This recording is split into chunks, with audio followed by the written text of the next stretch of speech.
So you found the home of your dreams. Now what happens? If we're working together, I'll make sure that you have been provided with the seller's disclosure and the lead-based paint form. The seller's disclosure statement is a form that the seller fills out that they list everything that they know to be right or wrong with the house, whether the basement's ever had water in it, how old the roof is, how old the furnace is, all of these things. It's a 2-page checklist basically that the seller fills out. And we will review and sign that seller's disclosure statement along with the lead-based paint form, which discloses whether there's ever been lead-based paint in the house or not. Once we've determined that this is the house for you, I'm going to make sure that I've done my homework. I don't feel like I'm looking out for you unless I've done my homework. And part of that is I want to make sure that I've pulled comparables for that home, and we can discuss what other homes that are similar in nature that have sold for in the last 6 months, maybe a year, depending on the house, and we'll come up with the price that we want to offer on this house. We'll look at market conditions, we'll look at the condition of the house, how long it's been on the market. These type of things will all play into our offer. So once we determine the price that we're going to offer, we're then going to put it into a contract. And in that contract, there's certain contingencies that protect you, the buyer. One of those contingencies is the home inspection. Now I want to touch on the home inspection for just a quick minute. This is extremely important to have the house inspected by a professional home inspector.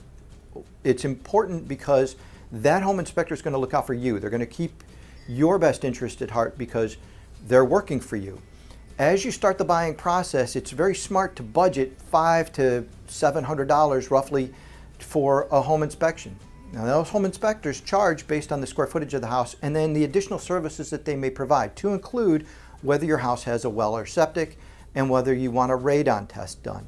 Those are additional services and those add to the fee that the home inspector is going to charge.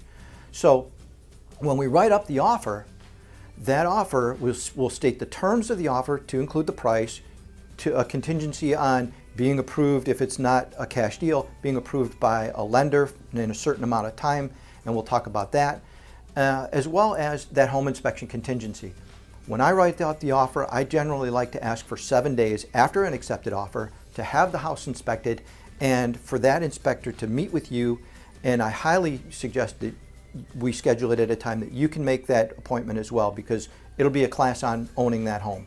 Okay, so all of these things are going to be covered in a way to protect you in the contract. Now the other thing I want to touch on real quick is what's called a good faith money or an earnest money deposit check.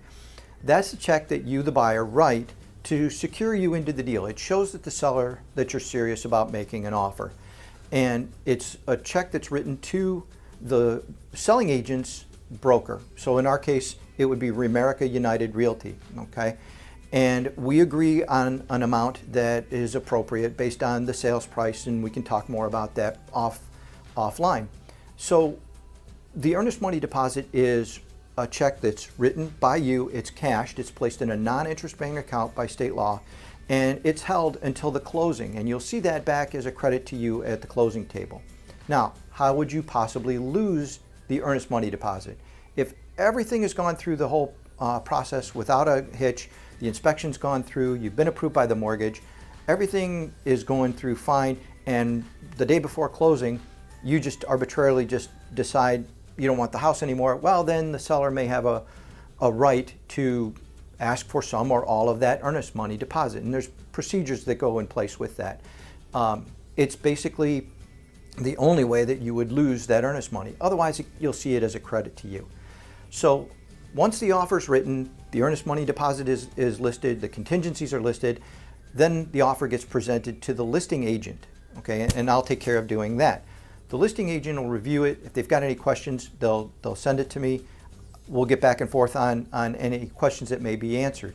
One of the things that I like to do, and I like to have you, the buyer, do, and I think it's really, it adds a personal touch to this, is if you love this home, if this is your dream home, it never hurts to write a letter to the seller and tell them, hey, we can envision ourselves in this home. We love the fact that the house has the fireplace right where we want it, or I can see myself looking out over the lake, or whatever it is, or my kids are going to enjoy whatever the kids are going to enjoy, the big backyard. These are things that add a personal touch, and in a competitive market, it might make the difference. So there's a suggestion for you as well. Once everything's written up, again, I present it to the listing agent. they can do one of three things after they've presented it to the seller. They can accept it as written, no changes. They can reject it outright, okay? Or they can counteroffer. So if they counteroffer, if they change anything that's written in the contract, it constitutes a counteroffer, and then it comes back to us and we review it, and we can either accept, reject, or we can counter their counteroffer. If we accept it, we move forward with the transaction. If we reject it, the earnest money deposit comes back to you, not a problem, and we continue to look for the house of your dreams. Or if we don't accept their counteroffer, we want to make a couple of little changes to their counteroffer, we can counter their counteroffer. All of these things can take place, and just remember that I'm going to be with you throughout the entire process.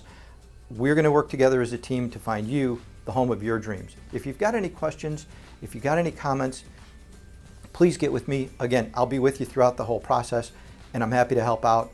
Any questions, either shoot me a text, give me a call, or send me an email, and I'll get right on answering them. Thanks a lot. I hope this was helpful for you. My contact information is below. Have a great day.